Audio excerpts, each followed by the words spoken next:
People do weird stuff. Or we knock on wood. We throw salt over our shoulder. We get nervous when a black cat crosses our path. And we often don't even know why. It's just what we do. It's what our parents did. What their parents did. Think about it. Why do so many hotels skip the 13th floor?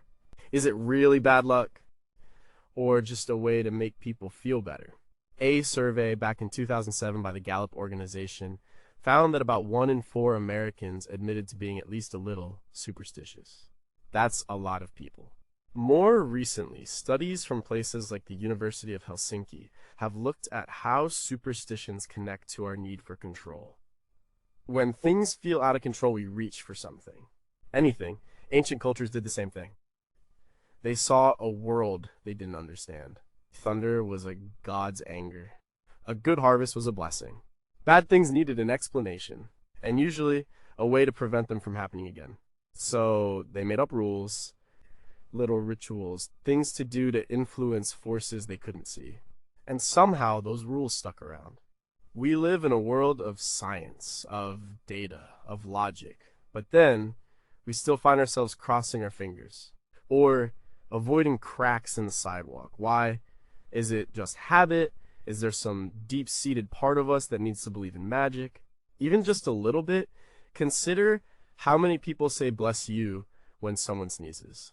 That came from a time when people believed a sneeze let evil spirits into your body or that your soul might escape. We don't believe that anymore, not really.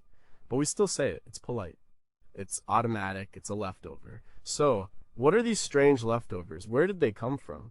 And why, even now, do we still let them guide us? Number 17. Why do we care if a black cat walks by? You're walking down the street, minding your own business, and then it happens. A sleek black cat steps out from an alley. It crosses your path. For many people, a little shiver goes down their spine. Or maybe they just quietly think, oh great. Some might even change their route.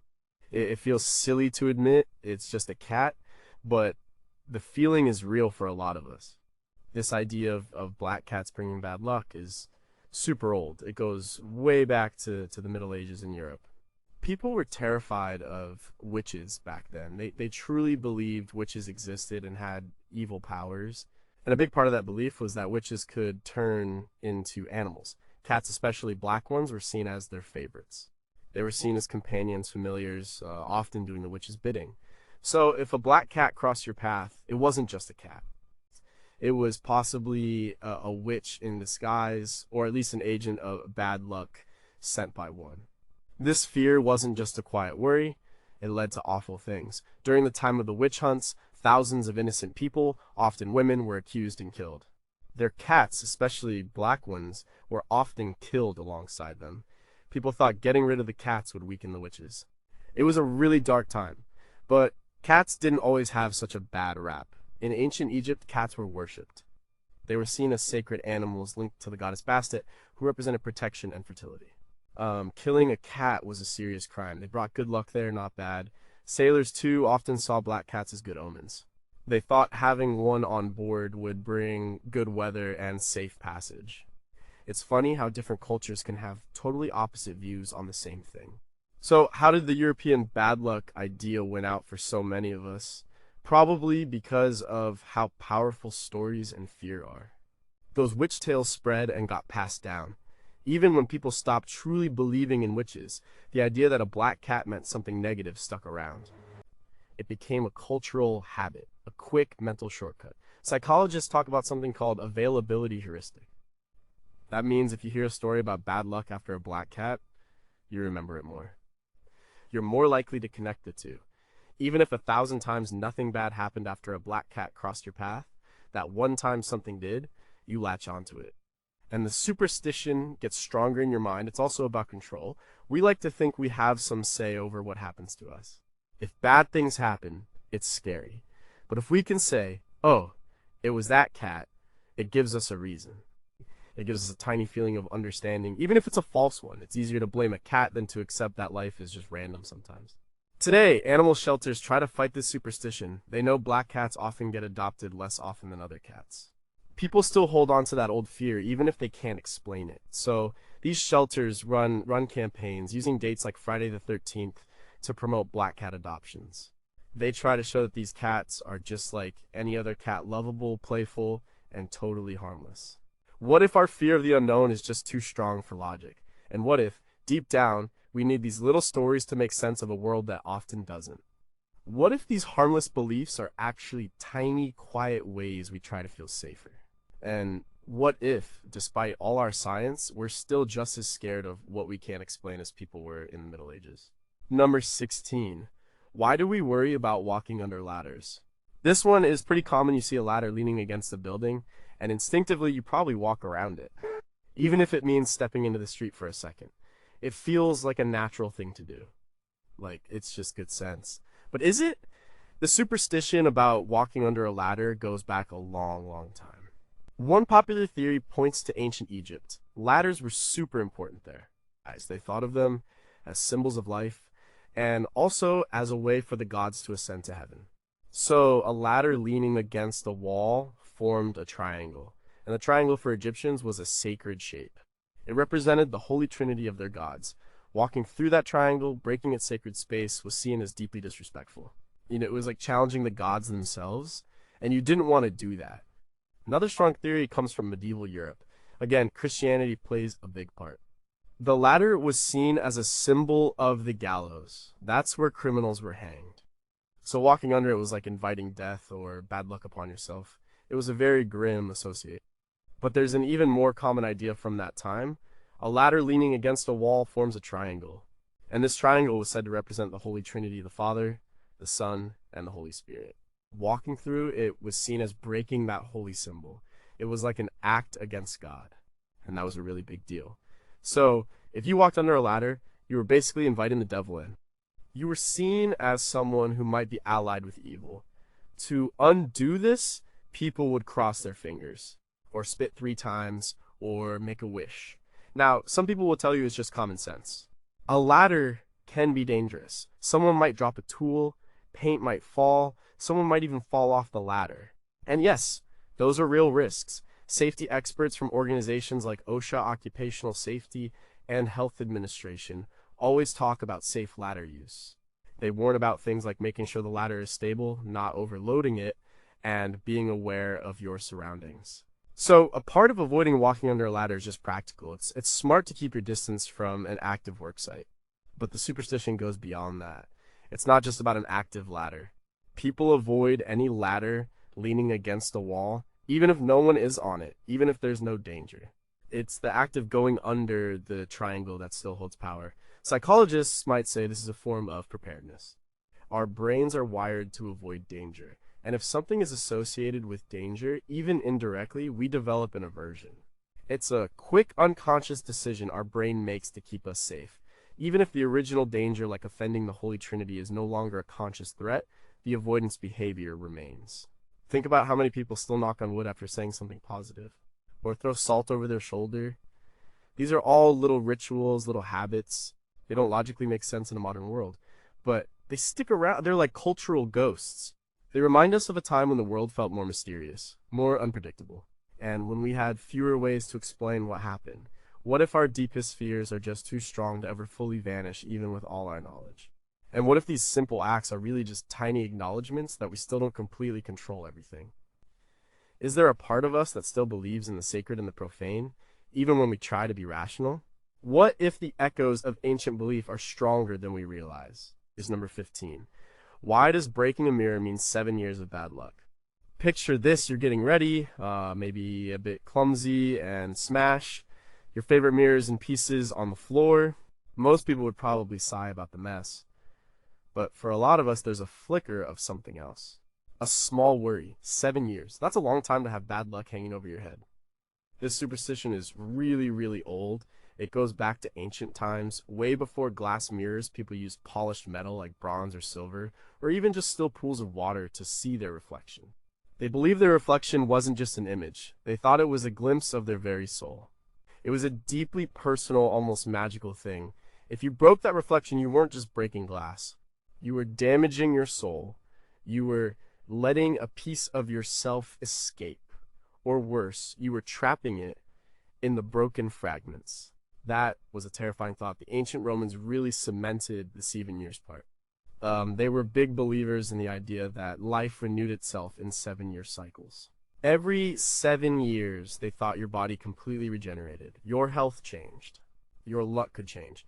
So if you broke your solar reflection, it would take a full 7 year cycle for it to heal and for your luck to reset. During that time, you'd be cursed with bad fortune. It wasn't just Romans. Other cultures had their own takes. In some cultures, a mirror could reflect the truth, and breaking it meant shattering that truth, inviting deception.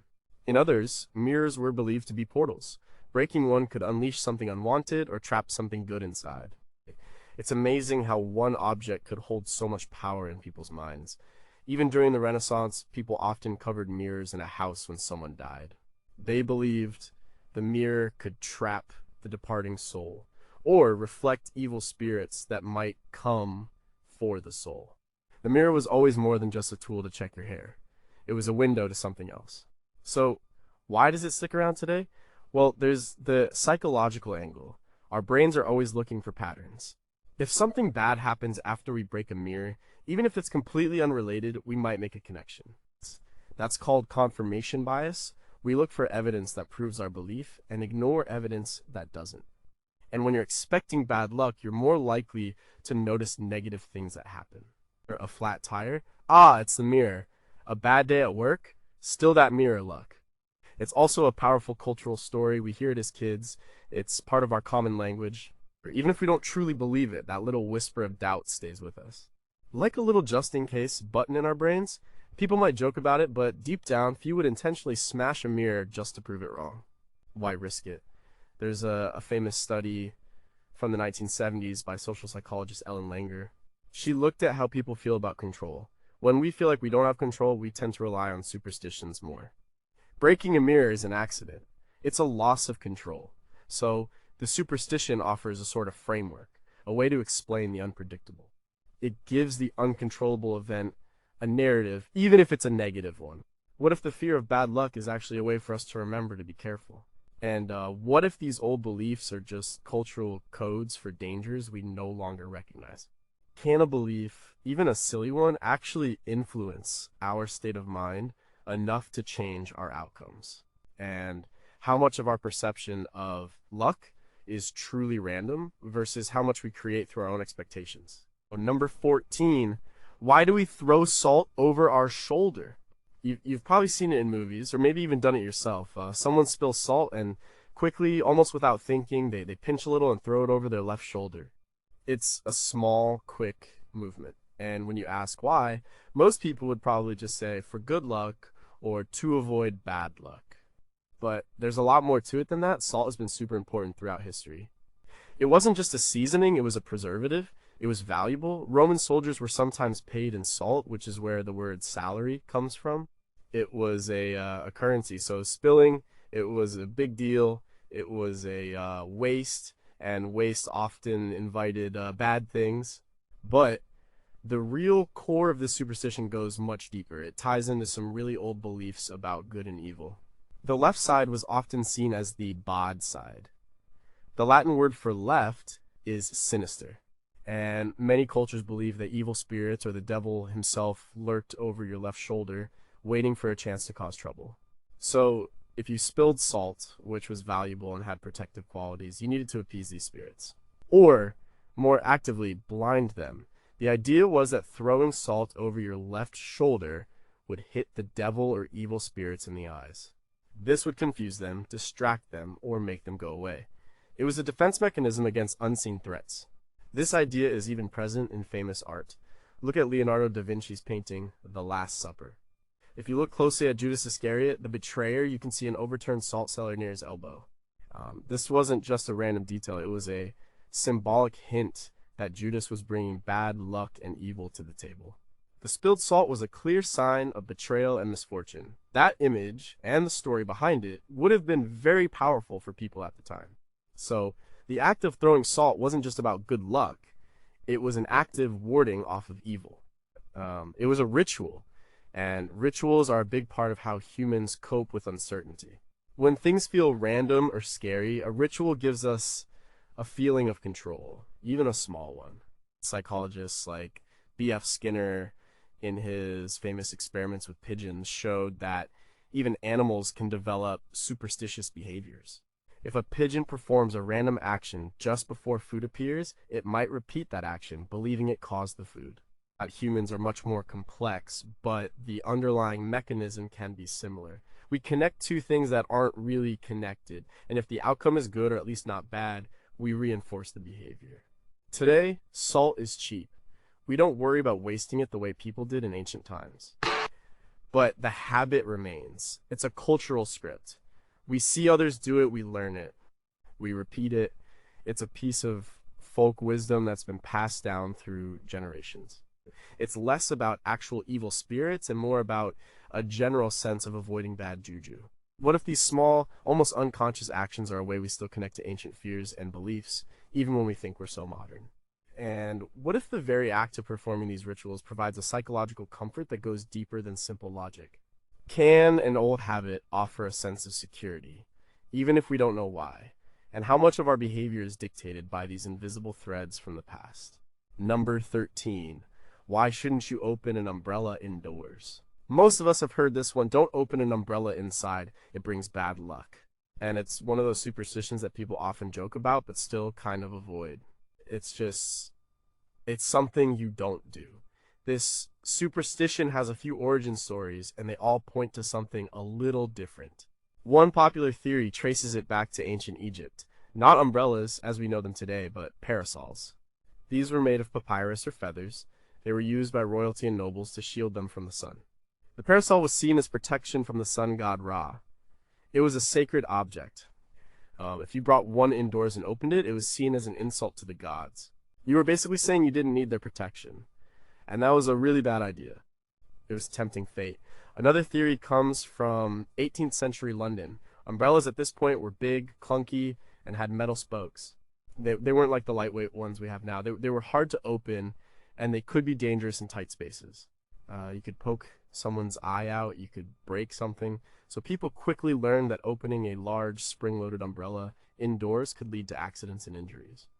It wasn't about bad luck from spirits. It was just a practical warning to avoid chaos in a crowded room.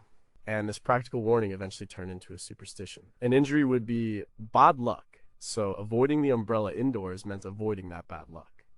There's also a simpler explanation. It's just plain awkward. Opening a wet umbrella indoors drips water everywhere.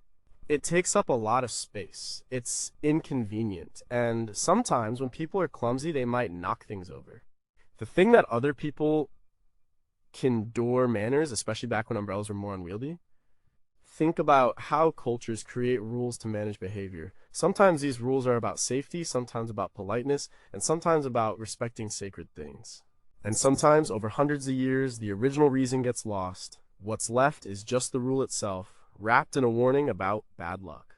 Dr. Richard Wiseman, a psychologist and researcher at the University of Hertfordshire, has done a lot of work on luck and superstition.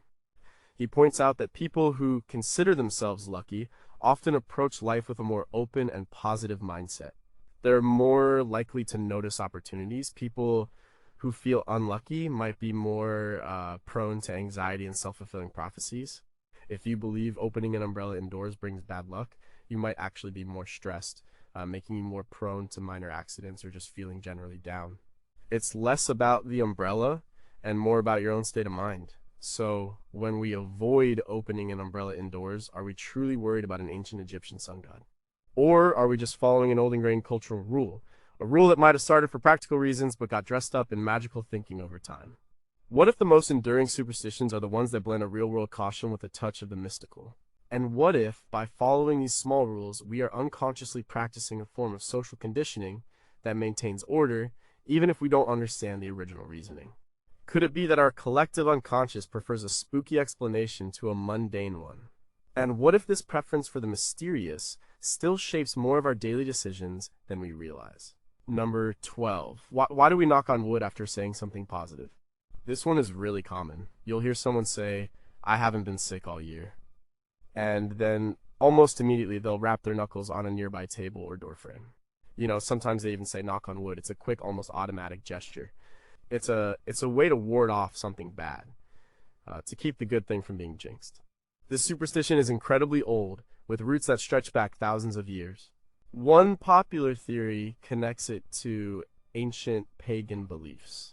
Many ancient cultures, especially Celtic and Germanic tribes, believed that spirits, both good and bad, lived in trees. They thought trees held a lot of power. They were seen as sacred. If you said something good, like boasting about your good fortune or health, you were essentially inviting the attention of these spirits. You might be inviting envy, or you might be tempting fate. So you'd knock on wood for a few reasons. One idea was to wake up the good spirits in the tree. You were asking them for protection. You were asking them to make your good fortune continue. Another idea was that you were thanking the good spirits for your luck. It was an act of gratitude and humility. Conversely, some believed knocking on wood was to scare away bad spirits. If you spoke of good fortune too loudly, evil spirits might hear you and try to take it away. Knocking on the wood would make a noise that would drive them off. It was a way to keep your good luck secret and safe. The phrase touch was actually more common in British English. The phrase knock on wood became more popular in North America, possibly influenced by games like wood tag, where touching wood made you safe. But the core idea is the same: wood provides protection. In Christian tradition, some also link it to the wood of the cross. Touching wood could be seen as an appeal to divine protection, a way to invoke a higher power to safeguard one's good fortune. This blends the pagan roots with later religious interpretations. Dr. Stuart Weiss, a psychologist and author of Believing in Magic, the Psychology of Superstition, talks a lot about how superstitions act as coping mechanisms. He explains that people tend to rely on superstitions more when they are feeling anxious or when they want to influence an outcome that is outside their control. Saying something positive, like "I've never missed a deadline," can make you feel a little vulnerable, like you're daring the universe. So knocking on wood becomes a small, simple action to reduce that anxiety. It gives you a feeling of doing something to protect your good fortune. It's also a form of magical thinking. That means believing that your thoughts or actions, even if they have no logical connection, can influence events. If you knock on wood and your good luck continues, you might feel like the knocking helped. If bad luck happens, you might think, "I knew I should have knocked on wood harder." It creates a self-reinforcing loop. Today, most people aren't literally thinking about tree spirits or the cross. It's become a cultural habit, a linguistic tick. It's just what you do. It's a phrase and an action that has been passed down because it feels right. It feels safe. It offers a tiny bit of comfort in an uncertain world. What if our need to control the uncontrollable is so strong that we invent these small rituals just to feel a little safer? And what if these simple gestures are actually a form of unconscious gratitude, a quiet acknowledgement of the fragility of good fortune? Could it be that even in our rational minds, we still harbor a deep, primal fear of tempting fate? And how much of our daily behavior is still guided by these unseen, unspoken rules? Number 11. Why is Friday the 13th considered unlucky? For some people, Friday the 13th is just another day. For others, it's a day to be extra careful. Maybe they won't travel, maybe they'll avoid making big decisions. Airlines often report fewer bookings on this day. It's a common fear, even if we laugh about it. There's even a medical term for it, paraskevedicatriophobia. That's a mouthful, but it just means fear of Friday the 13th. The origins of this particular superstition are actually a bit newer than some others. It's not as ancient as, say, black cats.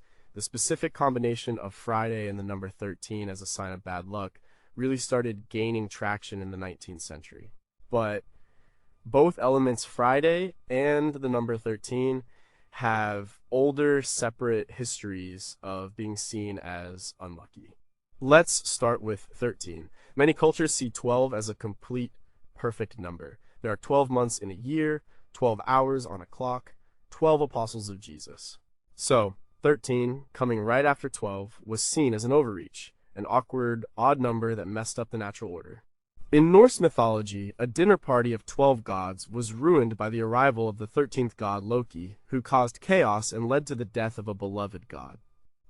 In Christianity, there were 13 people at the Last Supper gig, Jesus and his 12 apostles, and the 13th person to sit down was Judas Iscariot, who betrayed Jesus. This cemented 13 as a number associated with betrayal and misfortune. Now, Friday. Historically, Friday has been seen as an unlucky day for various reasons. In Christian tradition, Jesus was crucified on a Friday. Some ancient cultures believed Friday was the day when witches gathered. In the UK, Execution Day was often a Friday. The Royal Navy reportedly once tried to disprove the superstition by building a ship called HMS Friday, launching it on a Friday, and sailing it off on a Friday. No one ever heard from the ship again. Whether this story is true or just a legend, it certainly adds to the lore. So, when you put them together, Friday and 13, it becomes a double whammy. But the real popularization of Friday the 13th as a major unlucky day really took off in the early 20th century. A popular novel called Friday the 13th by Thomas W. Lawson was published in 1907. It tells the story of a stockbroker who tries to crash the stock market on that very day. This book made the superstition mainstream. Later, the horror film franchise Friday the 13th, starting in 1980, sealed its place in modern pop culture. The Stress Management Center and Phobia Institute in North Carolina once estimated that between $700 million and $800 million is lost in business on Friday the 13th because people avoid doing things like traveling or making big purchases. That's a huge economic impact from a belief. Psychologists often explain this through what's called confirmation bias and selective attention. If you believe Friday the 13th is unlucky, you're more likely to notice and remember any bad things that happen on that day. You might ignore all the Friday the 13th where nothing happened, and you'll probably forget all the bad things that happen on other days. Your brain actively seeks out evidence to support your belief. It's also about our deep-seated need to make sense of the world. Life is full of random events. Sometimes bad things just happen, but we often crave an explanation. Saying it was Friday the 13th gives us a reason, a small narrative, even if it's a false one. It provides a sense of control or understanding, however fleeting. What if our fear of the unknown is so strong that we desperately cling to any pattern, even one we create ourselves? And what if these collective anxieties, once they take root, can actually influence the economy and our behavior in measurable ways? Could there be a subtle unconscious way in which simply believing a day is unlucky makes us more prone to perceiving bad events, or even causing them through our own heightened stress? Number 10. Why is a rabbit's foot considered lucky? It's a rabbit's foot. It's one of those classic good luck charms. You see them on keychains, or maybe people carry them in their pockets. It's a bit strange if you think about it, a dried up animal part. But for a lot of people, it's a tangible piece of luck. The idea of the rabbit's foot as a lucky charm goes back a very long way to ancient times. It's not just one culture, but many that have associated rabbits with good fortune. Rabbits are known for their fertility. They reproduce very quickly, so they became symbols of life, abundance, and growth.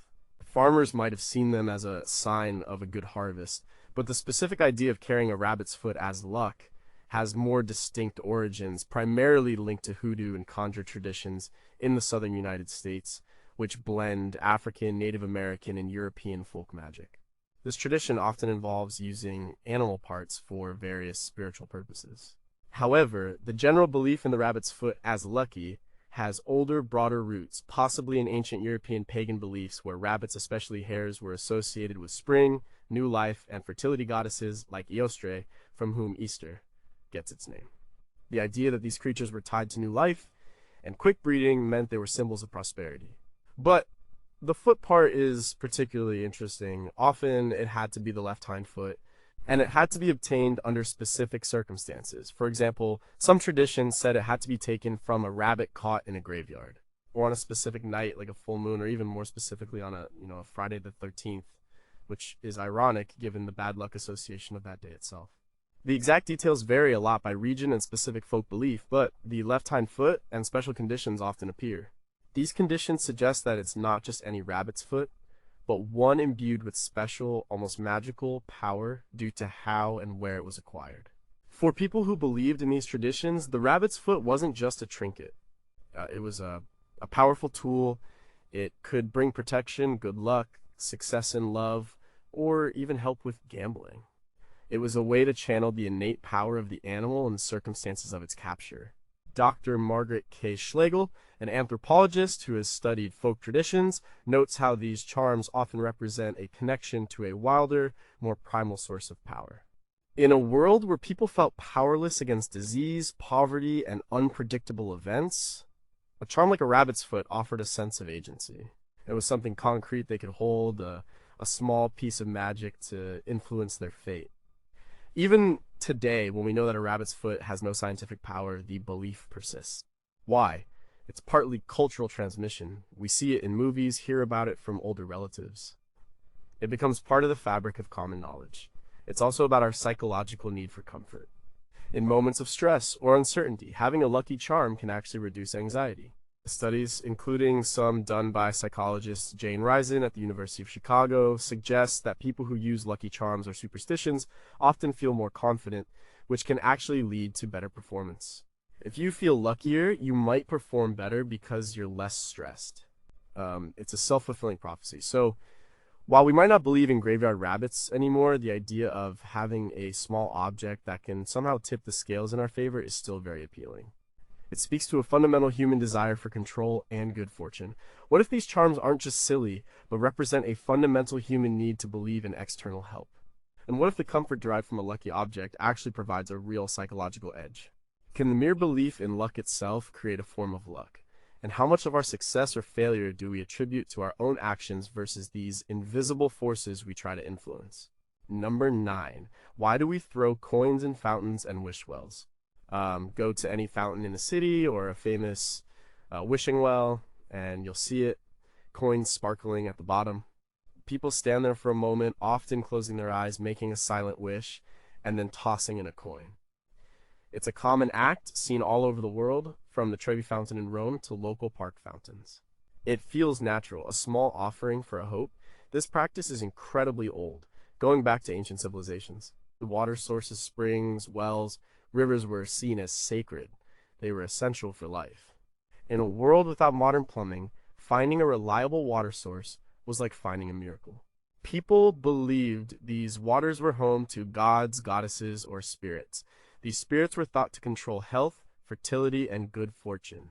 So people would make offerings to these water spirits.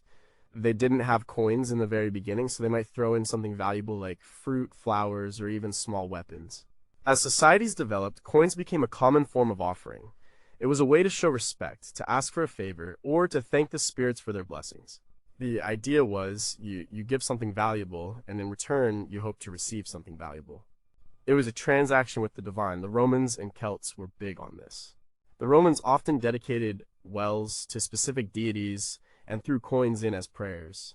The Celts had clutty wells where people would tie rags or pieces of cloth to nearby trees along with offerings as part of healing rituals. The well water itself was considered to have healing properties. Think about the feeling of making a wish.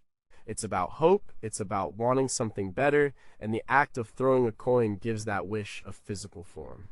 It's a symbolic payment. It makes the wish feel more real, more acknowledged by whatever forces are out there. And Dr. Pascal Boyer, an anthropologist and author of Religion Explained: The Evolutionary Origins of Religious Thought, talks about how humans are wired to detect agency. We tend to see intentions and minds behind natural phenomena, especially things that are unpredictable or powerful like flowing water. So it makes sense that ancient people would attribute spirits to wells and rivers. And if there's a spirit, you might as well try to talk to it or pay it. In modern times, most people aren't thinking about ancient spirits. But the tradition holds. The Trevi Fountain alone collects about 3,000 euros a day in coins, which is collected and often donated to charity. So the act, while rooted in ancient belief, has taken on new meanings and functions. It's now also a tourist tradition, a way to participate in a shared human experience. But the core psychological reason is still there. It's about hope, belief, and the desire for things to go our way. We live in a complex world, and sometimes, even with all our control, we want a little extra help. Tossing a coin into a fountain is a small, harmless act that provides a brief moment of possibility. It's a moment where we let go of logic and just indulge in a little magical thinking. What if the act of wishing and offering, even a small coin, creates a psychological shift that actually makes us more optimistic and proactive in pursuing our desires? And what if these shared rituals, practiced across centuries and cultures, speak to a fundamental human need for connection to something larger than ourselves? Could it be that in our most rational moments we still crave a touch of magic, and these fountains provide it? And what does it say about us that we still pay for hope? Number 8. Why is a 4-leaf clover considered lucky? Finding a 4-leaf clover is a special moment. People often keep them, press them, or even get tattoos of them. It's rare, and because it's rare, it feels like a sign of good fortune, a small piece of nature's magic. This belief is also very old, with origins that are a bit intertwined with various traditions. The most common clover, the shamrock, usually has three leaves. This three-leaf clover is the national symbol of Ireland and is famously linked to St. Patrick, who used it to explain the Holy Trinity to the pagan Irish. But the four-leaf clover, that's different. It's a natural mutation, a bit of a genetic anomaly. It's not common. For every 10,000 three-leaf clovers, you might find only one four-leaf one. Its rarity is a big part of its allure. The belief that a four-leaf clover brings luck goes back at least to the Middle Ages in Europe. Children in that era believed that finding a four-leaf clover would allow them to see fairies. Fairies were seen as both good and mischievous. Seeing them was a special ability, suggesting a connection to a magical world. This connection brought good fortune or protection. Later, the four leaves themselves started to be associated with specific qualities.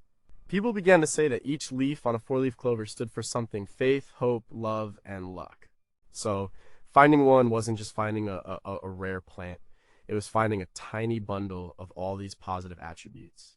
It was like carrying a little charm that encompassed the best parts of life. The Irish, with their deep connection to the shamrock, certainly contributed to the spread of this superstition.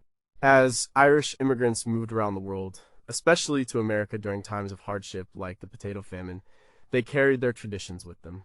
The four-leaf clover became a symbol of hope and perseverance. It was a small piece of home and a belief in better times. Botanists and geneticists have studied clover mutations. While we know the scientific reason for the extra leaf, it doesn't diminish the human fascination with it. Oh, it's not about the science, it's about what it represents. Psychologically, finding something rare and beautiful often gives us a sense of positive affirmation. It feels like a special moment, a gift from nature. This can trigger a positive mood, which in turn can make us more optimistic and resilient. Dr. Carol Dweck's work on mindset shows how believing in one's own luck or potential can actually improve outcomes. If you feel lucky because you found a four-leaf clover, you might approach challenges with more confidence, making success more likely. It's also a form of pattern recognition. Our brains love to find patterns even where none exist. We connect the rare find with subsequent good events, strengthening the belief in its luck-giving power. It becomes a little personal talisman. So, while we know it's just a plant mutation, the four-leaf clover continues to capture our imagination. It's a symbol of hope against odds, a reminder that something special and unexpected can still happen. What if our fascination with rare natural phenomena is a subconscious longing for a world where magic is real? And what if the pursuit of these small lucky items gives us a quiet strength to face the mundane? Does the belief in a charm actually empower us more than the charm itself? And how much of our happiness is tied to these small, almost childlike discoveries that hint at a more whimsical universe? Number 7. Does beginner's luck really exist, or do we just believe it? Think about the first time you tried something new, a game, a sport, a craft. Maybe you did surprisingly well. Beginner's luck, someone might have said. It's a common phrase, a common observation. It feels real. It's like the universe is giving you a little nudge when you're just starting out. But does beginner's luck actually exist? Or is it just another way our brains try to make sense of randomness? This idea doesn't have a clear ancient origin like some other superstitions. It's more of a folk observation that likely developed over time in games of chance and skill. In many cultures, there's a general belief that the gods or fate might favor the innocent or the uninitiated. We talk about it. It stands out because it's unexpected. When a beginner does poorly, which is far more common, we don't think twice about it. We just expect it. So we remember the times beginner's luck happened and forget all the times it didn't. This creates a strong illusion that it's a real phenomenon too. Lack of pressure beginners often don't have high expectations. They're just having fun. They're not stressed about winning or losing.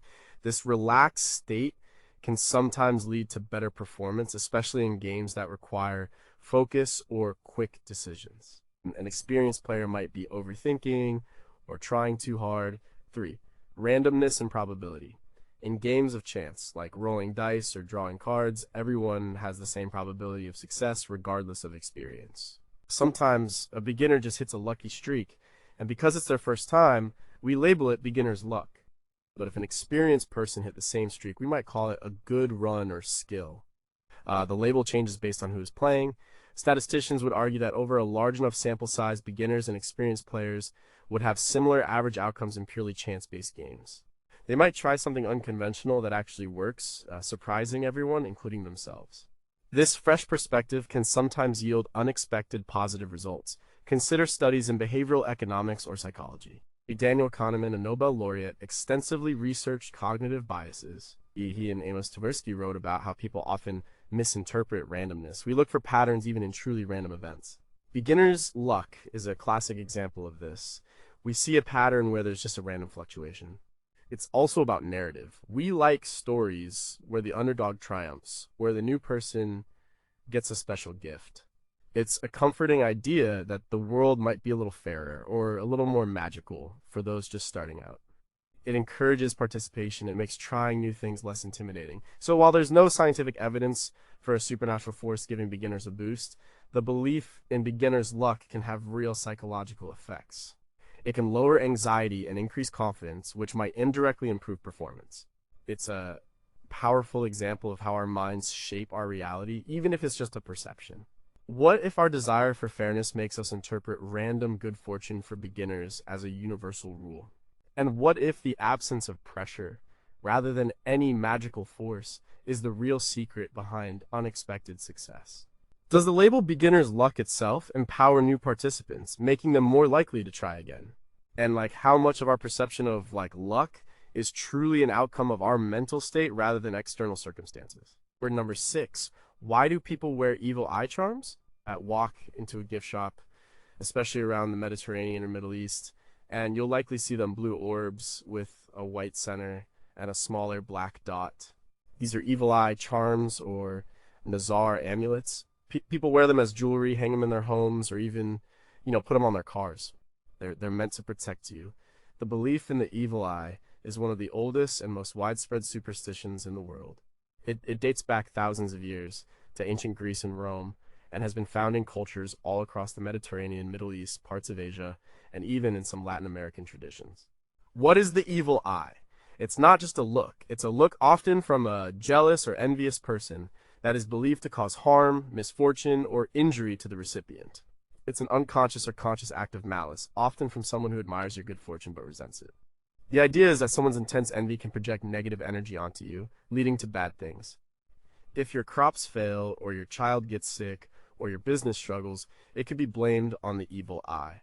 The evil eye charm itself is meant to be a protective shield. The blue color is often associated with good karma and protection in these cultures. The eye symbol on the charm is supposed to gaze back at the evil eye, deflecting the negative energy. It's a counterspell, a visual ward against harm. It's designed to catch the evil gaze and neutralize it before it can reach you. Ancient texts, like those from Mesopotamia, mention the evil eye. Roman writers like Pliny the Elder wrote about it. Anthropologists like George M. Foster published extensive research on the evil eye in the 20th century, noting its prevalence in peasant societies across the globe. He suggested it functions as a social mechanism to maintain equality. If someone becomes too successful, they become a target for the evil eye, encouraging humility and sharing.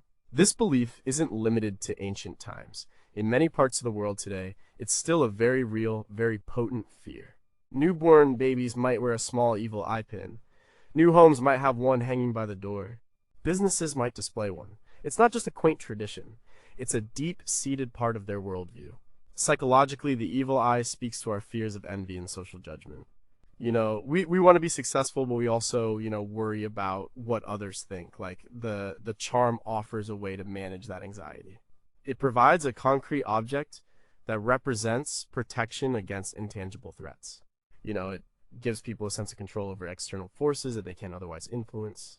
It also plays into our natural human tendency to seek explanations for misfortune. If something bad happens and you can't figure out why, blaming the evil eye provides a narrative. It's an external cause, not a fault of your own. This can be comforting, even if it's not logical. So while we in Western cultures might wear an evil eye charm more for its aesthetic appeal or as a cool souvenir, for millions of people worldwide, it's a serious and potent piece of their belief system. It's a stark reminder of how deeply ancient fears still shape our present-day behaviors and adornments. What if our modern anxieties about social comparison and judgment are just updated versions of the ancient fear of the evil eye. And what if the act of wearing a protective charm, even if it has no scientific power, provides a genuine psychological buffer against stress? Could these symbols actually serve as a shared cultural language for dealing with envy and ill will? And how much do our personal misfortunes get attributed to external forces rather than our own choices or random chance? Number 5, why do we cross our fingers for luck? Someone says good luck on your exam and you might subtly cross your fingers behind your back. Or you wish for something and you cross your fingers. It's a small, almost unconscious gesture, but it's everywhere. We use it to wish for good things or to say, we're just kidding, or even to avoid telling the truth, the I'm crossing my fingers excuse. The act of crossing fingers for luck is another one, with ancient roots, though its exact origin is debated. One popular theory goes back to pre-Christian paganism in Europe. People believed in the power of symbols, especially the cross. The intersection of lines in a cross was thought to concentrate good spirits and ward off evil. If two people wished for the same thing, they would link index fingers to form a cross, symbolizing mutual support and the concentration of good energy for their wish to come true. It was a shared ritual. As Christianity spread, the cross became an even more powerful symbol. Crossing fingers could have become a solo version of this, appealing to the Christian cross for divine protection or good fortune. It was a way to invoke a higher power without overtly praying, perhaps in contexts where open religious displays weren't appropriate or possible.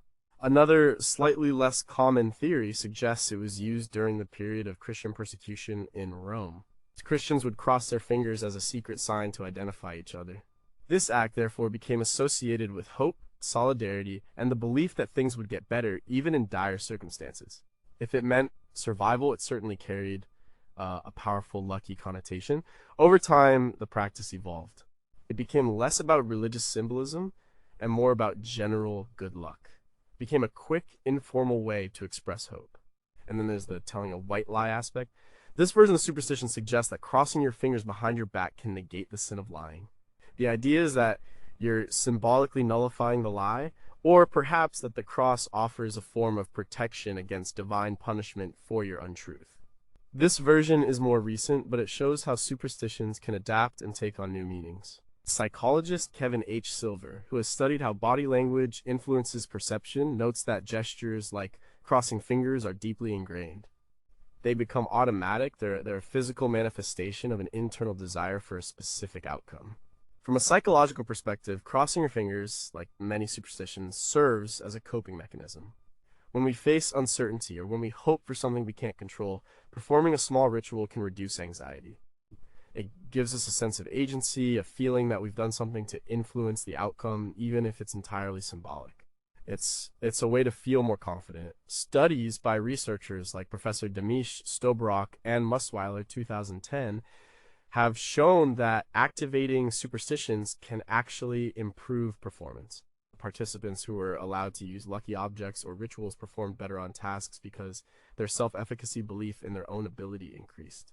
So, crossing your fingers might not magically change external events, but it might change you, making you more confident and therefore more likely to succeed. What if these small, almost invisible gestures are actually powerful psychological tools for managing anxiety and boosting self-confidence? And what if the collective unconscious belief in their power actually makes them effective in a roundabout way? Could these simple acts be a universal language of hope that transcends cultures and eras? And how much of our perceived luck is actually a result of our own internal state, shaped by these tiny rituals? Number 4, why do we make a wish on a falling star? It's a beautiful moment. You're looking up at the night sky, and suddenly a streak of light crosses the darkness. A falling star. And for many of us, the immediate, almost involuntary reaction is to close our eyes and make a wish. It feels magical, like a direct line to something bigger. The belief that falling stars grant wishes is incredibly old and crosses many cultures. For ancient people, the night sky was a mystery. Stars were often seen as gods, spirits, or even the souls of the dead. They were powerful, distant, and celestial. When a star fell, it was a significant event. It was seen as a sign.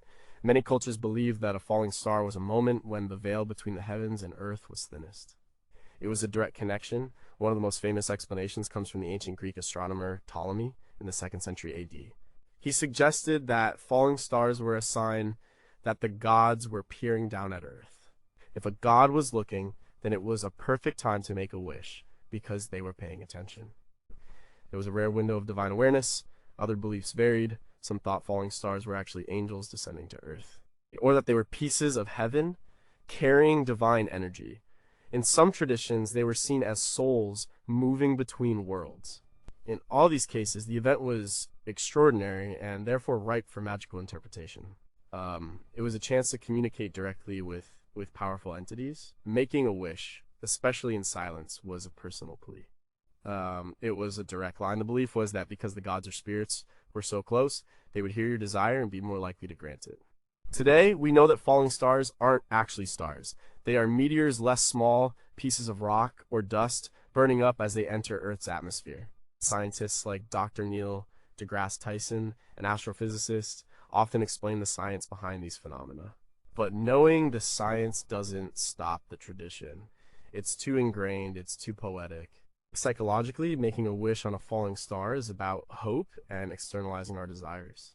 It's a moment of wonder. In a vast, often overwhelming universe, it offers a tiny personal connection to something grand. It's a chance to articulate our deepest hopes and fears, even if just to ourselves. It also taps into our inherent need for narrative. When something unexpected and beautiful happens, we want to give it meaning. A falling star is a rare visual spectacle. Connecting it to a wish makes that moment even more special and personal. It turns a scientific phenomenon into a magical event. Dr. Matthew D. Lieberman, a social cognitive neuroscientist at UCLA, has researched how our brains connect to stories and meaning. He suggests that our brains are wired to find purpose and connection, even in random events. Making a wish on a falling star is a perfect example of how we infuse meaning into the world around us. So, while the scientific explanation for a falling star is clear, the human ritual of wishing on one remains incredibly powerful. It's a testament to our enduring capacity for hope, wonder, and the desire to believe in a little bit of magic in the universe. What if the very act of making a wish, regardless of whether a falling star hears it, helps us clarify our goals and ignite our motivation? And what if these moments of quiet awe and belief are essential for our psychological well-being, even in a scientific age? Could the universe, in its randomness, provide us with these beautiful, inexplicable moments that our minds then transform into personal acts of hope? And how much of our dreams would fade if we stopped believing in these small, magical chances? Number 3, why should you avoid sweeping dirt out the door after dark? This is one of those old household superstitions that pops up in different cultures, particularly in rural or older communities. The rule is simple: don't sweep dirt out the door after dark. If you do, you're inviting bad luck. Or worse, you're sweeping away your good fortune, your money, or even chasing away good spirits. The roots of this superstition are probably tied to a few ideas. First, the concept of good fortune often being a tangible thing. In many ancient and even pre-industrial societies, wealth wasn't just money in a bank. It was your harvest, your livestock, your health, your family. These were fragile things, easily lost. So if you were literally sweeping things out of your house, especially something that represented the accumulated dust and debris of your life, which could be symbolic of your household's prosperity, you were seen as getting rid of your good luck. Second, the after dark part is key. Nighttime has always been associated with mystery, danger, and the supernatural. Without electric lights, the dark was a time when spirits were thought to be more active. Bad luck, evil spirits, or even thieves were more likely to be out and about. So, sweeping dirt out the door at night might be seen as inviting these negative elements into your home, or carelessly discarding something important when you couldn't clearly see what you were doing. In some cultures, particularly those with strong beliefs in spirits and ancestors like certain African diasporic traditions, or even some European folk beliefs, sweeping dirt out the door could be seen as sweeping away the spirits of your ancestors or protective household spirits. You don't want to do that. You want those spirits to stay in your home and protect you. There's also a practical side which often gets interwoven with superstitions.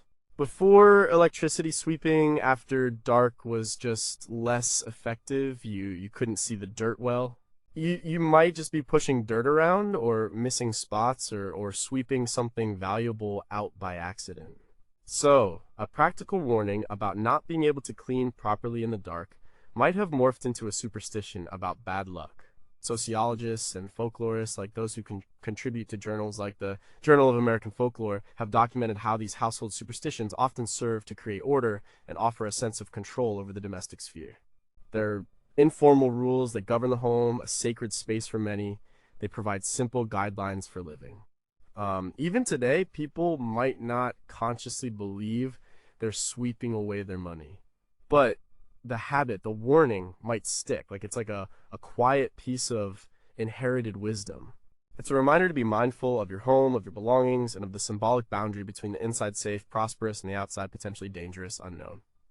What if these seemingly simple household rules are actually ancient codes for mindful living and respect for one's environment? And what if the fear of sweeping away good fortune is really a deep-seated human worry about losing what we have? Does this superstition, at its heart, reflect a primal need to protect the sanctity of the home from the outside world? And how much of our current sense of domestic order is still subtly influenced by these unwritten, unspoken rules from generations past? Number 2. Why do people believe an itchy palm means money is coming or going? You know the feeling, your palm starts to itch. And if it's your right palm, someone might say, money coming in. If it's your left, money going out. Or sometimes it's the other way around, depending on where you are. It's a small, weird body sensation that people have attached a big meaning to. This superstition is pretty common, especially in parts of Europe and North America, and it dates back a very long time. The general idea is that an itch on your palm is a physical sign, a message from the universe about your financial future.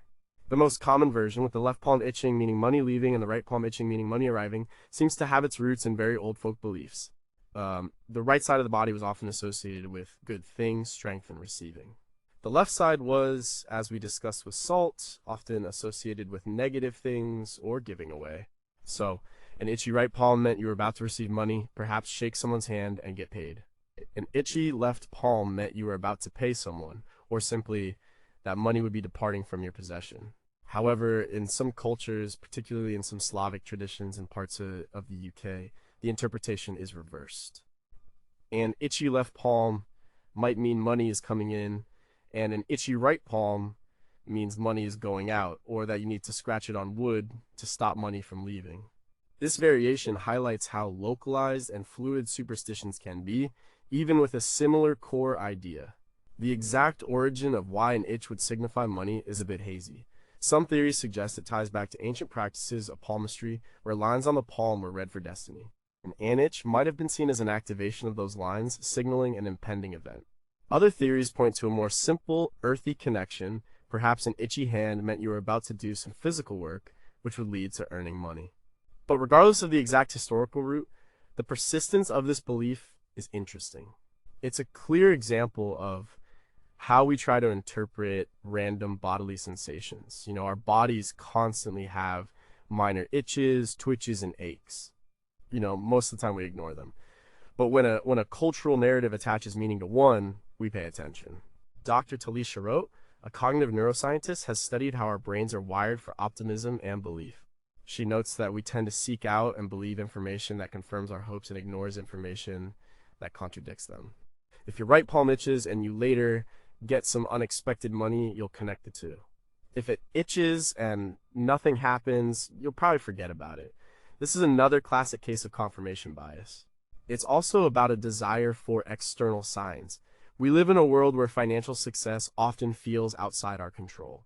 And we work hard, but sometimes luck plays a part.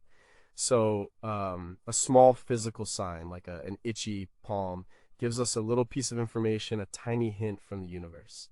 It's a comfort. It gives us a narrative to follow, a reason to be optimistic or cautiously pessimistic. And like many superstitions, it often comes with an accompanying ritual. You might rub your itchy palm on wood or on a piece of metal to seal the luck or make it manifest. This act further reinforces the belief.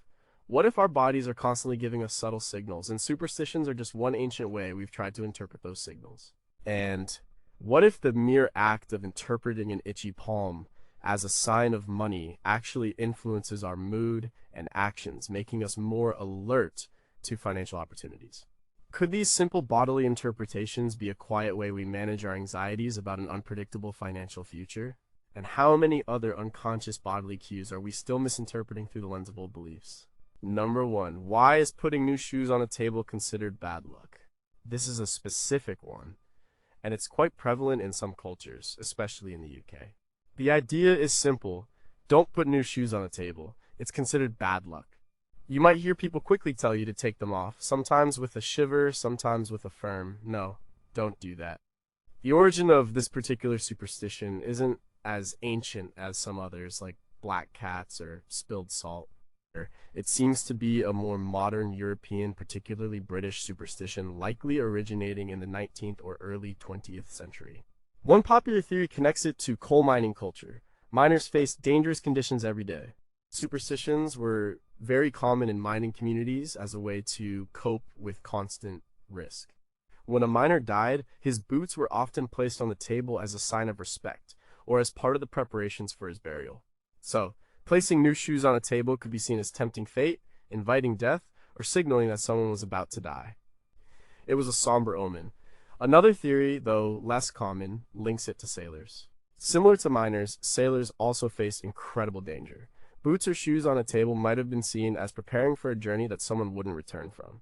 Beyond these specific historical contexts, there's a more general sense of uncleanliness that comes into play.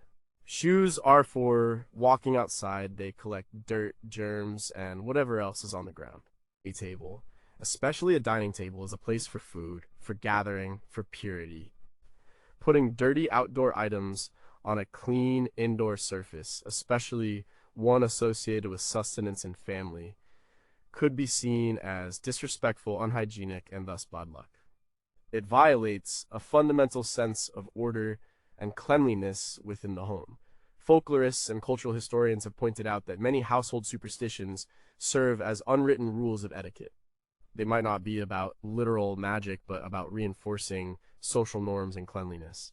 By saying it's bad luck, you give a strong, immediate reason to correct behavior without having to lecture about hygiene. Psychologically, like many superstitions, this one offers a sense of control. If something bad happens after new shoes are put on a table, people might make the connection. It gives them an explanation for misfortune, even if it's an arbitrary one. It's also a deeply ingrained habit. People are taught it as children, and it becomes an automatic rule. This superstition often coexists with others related to shoes.